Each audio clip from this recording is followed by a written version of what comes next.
Hello everyone and welcome to my class, and today we're going to learn lesson number 3 of unit 9, English in the Word, and today's lesson would be skill 1 and skill 2. So let's just get right into the lesson. With exercise number 1, we are going to do some reading, and you can see on the screen that there are 3 paragraphs, and please pause the video to do the reading, please. You can also do it with your books.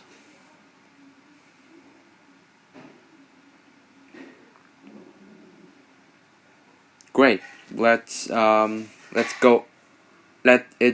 over some vocabulary, and I will also read it out for you as well. So number 1, English has become a global language thanks to its establishment as a mother tongue in all continents of the world. Establishment. The English language mainly owes its dominant status in the world to 2 factors. Dominant.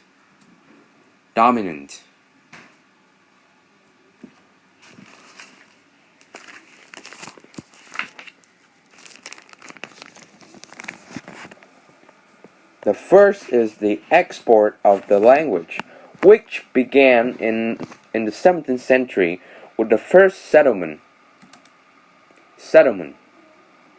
in North America. The second was the great growth of population in the United States, which was assisted by massive immigrations in the 19th and 20th centuries. So let's go over paragraph number 2. Nowadays, more and more people around the world are learning English as a second language, and the way that they study it is changing.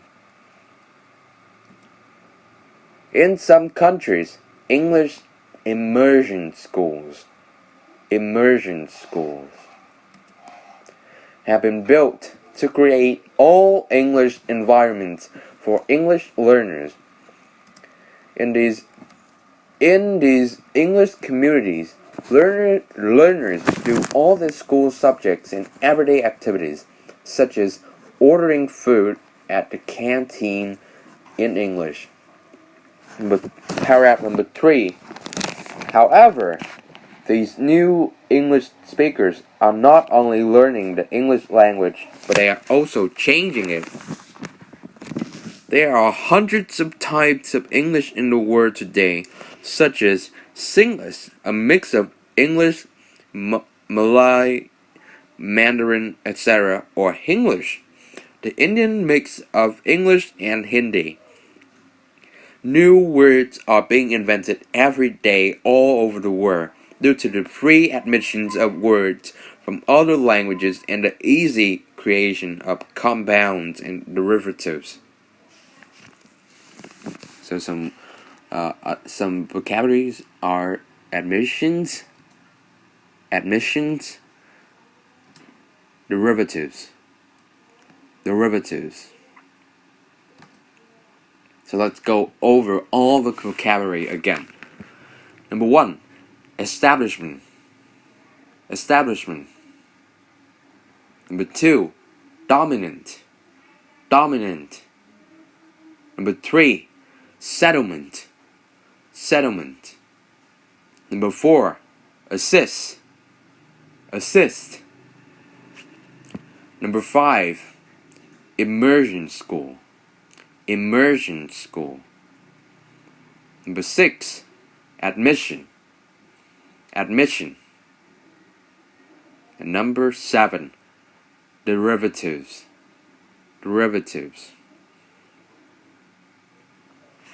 Okay, great. Let's go over to the next exercise.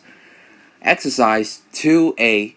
Read the text and match the headings from A to C to the paragraphs from 1 to 3. And here's some tip to do this exercise. You should look for the exact words in these paragraphs or words that has the same meaning. By doing that, the whole process will be a lot quicker than just reading the whole paragraph. Great, that is the tip. Pause the video to do the exercise, please.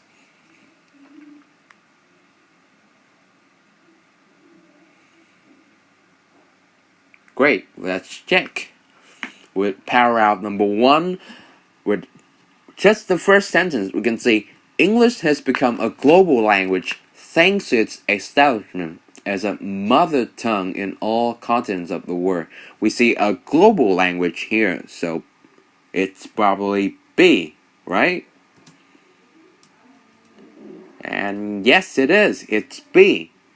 However, with paragraph number 2, it's a lot more complex because now they are mentioning immersion school, a school, and they also mention that it was built to create all English environments, which means that the pupils there are learning English 24 hours a day. So it's C, I guess. Yes, it's C. C is the correct answer for paragraph number 2. And finally, paragraph number 3. Of course, it's A, but also they are also mentioning about how learning the English language are changed. People are not only learning the English language but also changing it. So number 3 is definitely A. You can write this down if you want, please. Okay, let's go to exercise number 2B. Read the text again and answer the questions. Question number 1. What has given the English language its dominance in the world today? Question number 2. What was the great growth of population in the United States in the 19th and 20th centuries assisted by? 3. What do English learners do in English immersion schools? Number 4. What is English? Number 5. How are new English words being invented every day all over the world? Okay, let's do it one by one with me. So, number 1. What has given the English language its dominance in the world today? So we will look for keywords here. We would find dominance, which the adjective form is dominant. So they mention that there are 2 factors that English language mainly owes its dominance to. So its dominant status to. So the first one is the export of the language, and the second one is the growth of population in the United States. So we would have the answer being it is the export of the English language and the great growth of population in the United States that has led to its dominance in the world today. What about number 2? We can see there's the word assisted by. What was the great growth of population in the United States in the 19th and 20th century? Assisted by. We can also say the word assisted by here, and followed by massive immigration. So, the answer would be it was assisted by massive immigrations.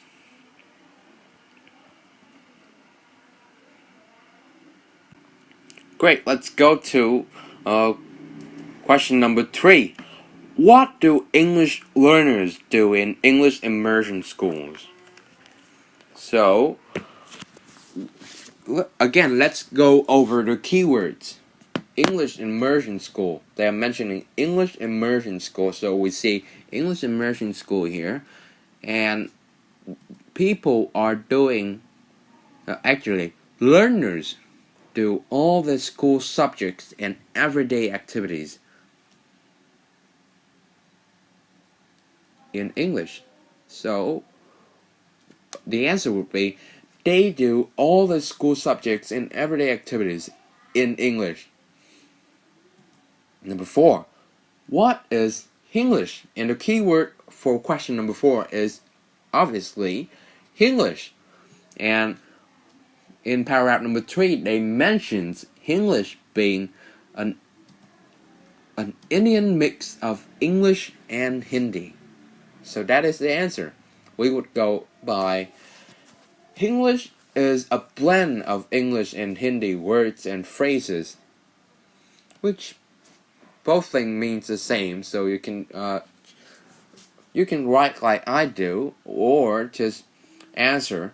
English is an Indian mix of English and Hindi. That is also fine as well. What about question number 5? How are new English words being invented every day all over the world? People are mentioning it being, invented every day. New words are being invented every day all over the world. And let's see what that phrase was followed by. Due to the free admissions of words from other languages and the easy creation of compounds and derivatives. So, again, that is the answer. They are being invented every day all over the world due to the free admissions of words from other languages and the easy creation of compounds and derivatives. So let's go over all the answers once again. Number 1, it is the export of the English language and the great growth of population in the United States that has led to its dominance in the world today. Number 2, it was assisted by massive immigration. Number 3, they do all the school subjects and everyday activities in English. Number 4, it is a blend of English and Hindi words and phrases. Number 5, they are being invented every day all over the world due to the free admissions of words from other languages and the easy creation of compounds and derivatives. And that is the end of skill 1. You should actually write all the answers down to your notebook. Finish it yet? You can pause the video to do it. Okay, let's go to skill number 2. Listening and writing. However, since the whole curriculum has been cut down quite a bit, we are only going to learn the listening part. So, exercise number 1. Listen to 4 different people talking about the speaking and learning language. Match the summaries from A to E to each speakers. There is one extra summary. A. She can speak Spanish, French, and English fluently. B. He decided to learn English properly after a holiday in England. C. A friend advised her to come to England to learn English. D. She had to learn English because she works for a multinational company. And E. The reason why he's good at German is that he lives near the border. So let's do it one by one. Speaker 1. My first language is French, but I live near the border, so I'm reasonably good at German. I can also get by in Italian. We went to Rome last summer, and I picked up the basics. So, speaker 1 is E. He's so good at German because he lives near the border. What about speaker 2?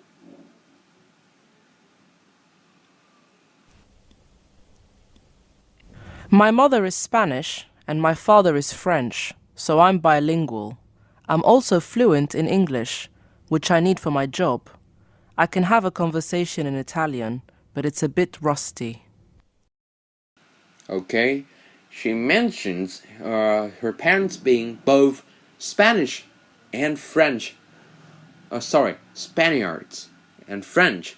So, she can speak Spanish and French very fluently, and she also speaks fluent English. So, speaker 2 should be A. Yes, A is the correct answer. About number 3. Speaker 3, sorry. I used to be quite bad at English. I knew a few words of everyday English that I learnt at school, but I couldn't speak a word of anything else. Last summer, I went to England on holiday. While I was travelling around the country, I picked up enough words and phrases to get by. I was told that my pronunciation was quite good, so when I got home, I decided to learn English properly. So, we heard that he mentioned he wanting to learn English properly. And the only one who has said that in A to B is B. So B is the correct answer. Let's listen to speaker number 4.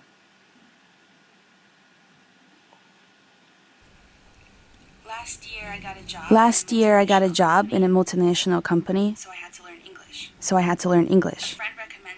A friend recommended an English center, and I have been going there for 6 months. I always enjoy the lessons, and the language is taught in a communicative way. I think I've learned a lot since I started. It's not all fun, though. At the moment I'm studying for my first exam. So speaker 4 mentions her working for a multinational company. So the key word here is multinational company. So and the only summary that actually contains multinational company is D. So D is the correct answer. That is the end of exercise 1. Let's go to exercise number 2. But you also should write down if you have a notebook. So exercise number 2. Listen to the tracks again and answer the questions. Number 1. What did speaker 1 do last summer? Number 2. How can speaker 2 speak Italian? Number 3. What was speaker 3's level of English in the past? And number 4. What did speaker 3 do while traveling around England? And number 5. What did speaker 4 think of her English learning? Okay, you should also underline the keywords in these questions. So in question number 1, speaker 1, they're mentioning speaker 1. So we would focus on the action of speaker 1. Number 2, speaker 2, and how can he speak Italian? Number 3 is speaker 3. Number 4 is speaker 3. Number 5 is speaker 4. Now, we will focus on the details here. Number 1, what did he do? What did he do last summer? Number 2, how can he or she speak Italian? How can he or she do that? Number 3, what is the level of English of speaker 3 in the past? Number 4, what did he do again. But also, you should pay attention to the question is, what did he do while traveling around England? Remember, it's why traveling around England. Number 5. What did speaker 4 think of her English learning? So this question number 5 is asking for the thoughts of speaker 4 on her English learning. So let's answer it one by one. Number 1. My first language is French, but I live near the border, so I'm reasonably good at German. I can also get by in Italian. We went to Rome last summer, and I picked up the basics. So what did speaker 1 do last summer? And the correct answer is he went to Rome. Rome is in Italy, right? Wow, I've never been to Italy before. Great, let's go to number 2. How can speaker 2 speak Italian?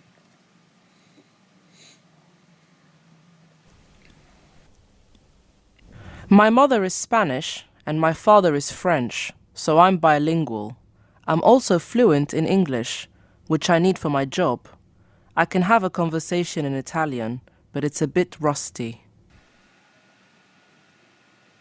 So, how can speaker 2 speak Italian? She mentions she can speak Italian, but it's a bit rusty. So the answer is A. Number 3. What was speaker 3's level of English in the past? I used to be quite bad at English. I knew a few words of everyday English that I learnt at school, but I couldn't speak a word of anything else. Last summer, I went to England on holiday. While I was travelling around the country, I picked up enough words and phrases to get by. I was told that my pronunciation was quite good, so when I got home, I decided to learn English properly. So he mentions his pronunciation being quite good and was complimented by the local. So, however, in the first sentences, he also mentioned his English in the past was very bad, and he could only say a few words. So the correct answer would actually be B, very bad. Number 4. What did speaker 3 do while traveling around England? I used to be quite bad at English. I knew a few words of everyday English that I learnt at school, but I couldn't speak a word of anything else. Last summer, I went to England on holiday. While I was travelling around the country, I picked up enough words and phrases to get by. I was told that my pronunciation was quite good, so when I got home, I decided to learn English properly. So, while traveling around England, he mentions he picked up enough words and phrases to get by. So, get by here means you are actually able to communicate to somebody in this case, a different language to an adequate amount, to an adequate level, that they can actually understand you, but not very clearly. So that's what get by mean here. What about number 5? What did speaker 4 think of her English learning?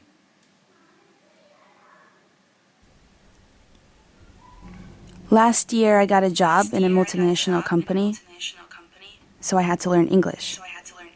A friend recommended an English center, and I have been going there for 6 months.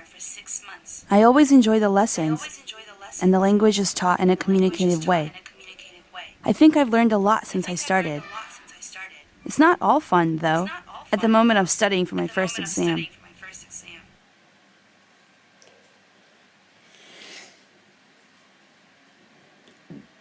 So she mentioned learning at an English center.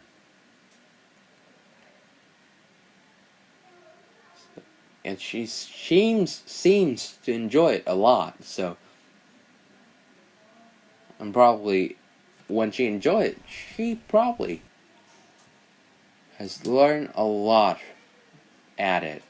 So that is the end of exercise number 2. Let's go over all the answers again.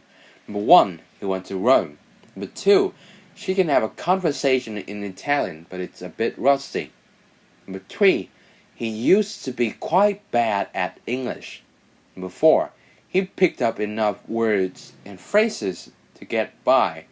And number 5, she thinks that she has learned a lot since she started an English course at an English center. And that is the end of today's lesson. Many thanks to you for listening to my class, and we will meet again in the next lesson. Thank you. Also, remember to do some homework. Learn vocabulary by heart. Read the 3 passages again. And repair skill 2 writing exercise number 1, 2 into your exercise books. Okay, let's end this video.